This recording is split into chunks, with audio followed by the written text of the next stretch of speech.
What would you recommend to people who are trying to deal with losing a loved one in their life? You know, that is a, it is it death or is it, It's yes. okay. Just imagine someone you love dies in a car crash or dies from suicide. Something that's sudden, not over time, like cancer.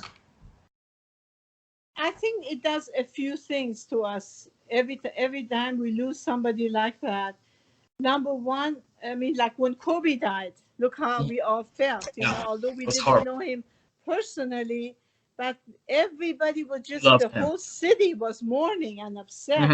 And Yeah, my gosh, and the daughter and the young daughter, how could hmm, this be? it was You horrible. know, I mean, It's terrible. that was really a big tragedy. Yeah. I think one of the things that is scares every human being, we are all afraid of death. Mm. And death is something unknown. We don't know what happens after that. Um, and it is going to happen to everybody on the planet. And Hmm. we always are kind of in denial that, you know, it's not going to happen to me. But when somebody dies suddenly, it suddenly gives us a fear, a huge fear that, my God, it could Hmm. happen to me.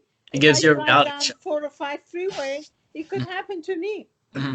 It could happen to me if I go on a helicopter. Hmm.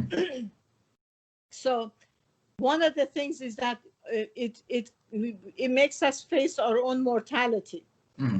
So that is a tough one.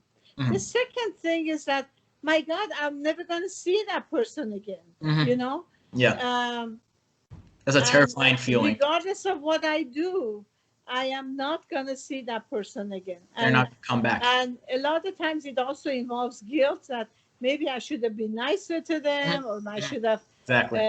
spent more time with them, or I kind of hurt their feeling that day, or whatever it is. All of that comes out. Yeah. Yeah. And uh, it just, fortunately, time is the only solution. But I think understanding that it's a phenomena that, you know, it happens to every human being, and that, thank God we are still alive, and we're gonna miss them, but life has to go on. Yeah. Yeah. It's interesting that you mentioned guilt because I've living in Iran. I've witnessed a lot of my friends, face depression and anxiety. Even my friends here, but my friends from back home, I did lose about three or four of my friends to suicide. And it's a heavy thing to face, especially if you're a teenager, if you're 14, 15, Of 16 years course. old. Mhm. uh, but for me personally, and I know for a lot of other my friends, uh, it gave us a feeling of blame. Like we blamed ourselves for what Mm. happened. Maybe we Mm. could have been nicer, maybe we could have been Oh there more, yeah. or maybe we could have helped them more. But and it took some time for everyone in our friend group to kind of like deal with those things. How would you recommend someone who's dealing with that to kind of deal with it in a healthier manner? I think since and your suicide is a very, very, very hard thing. I Hmm. always say whoever kills himself or herself, it almost puts a knife in herself or himself. It also puts a knife in everybody around Yeah. that is still alive, you Right. know, and Yeah. you really feel that. I mean, it's a, I mean, as friend of somebody that commits suicide, it's extremely, extremely hard to deal with it. Yeah. um, Look at all of these people that we have known. Robin Williams, for instance. Mm, yeah.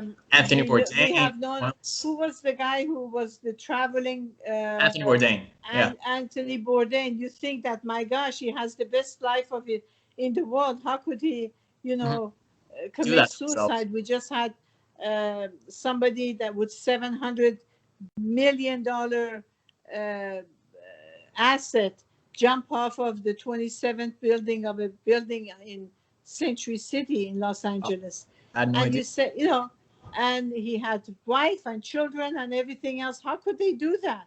Hmm. But unfortunately, suicide is something that is the mind.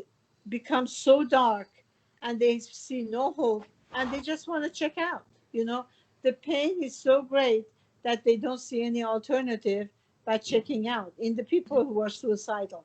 Yeah. And really, I have found in my clinical program that you kind of save so many people, but there are a certain percentage that regardless of what you do, Hmm. they just don't want to live anymore. Yeah. They just do not, nothing in this world excites them. It's not the issue of money, it's not the issue of fame, it's not the issue of anything. They just don't want to live. And I think understanding that maybe helps lessen the guilt and lessens the fact that maybe I could have done something.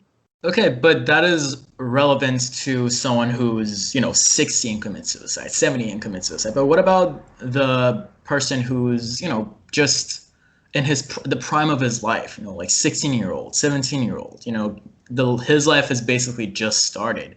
What about them? Because they haven't experienced, family, work, friends. Mhm. Uh, how could someone deal with that kind of suicide? Because their life is basically just started.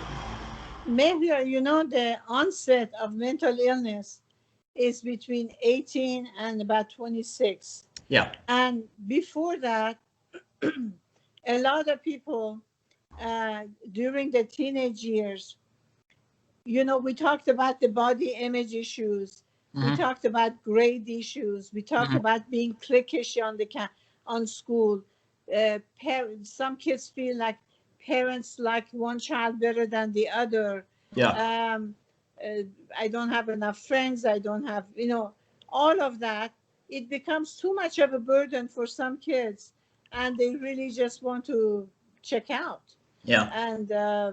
And it's really, the hormones, the teenage hormones and everything else is coming, and it's a huge problem, the teenage suicide.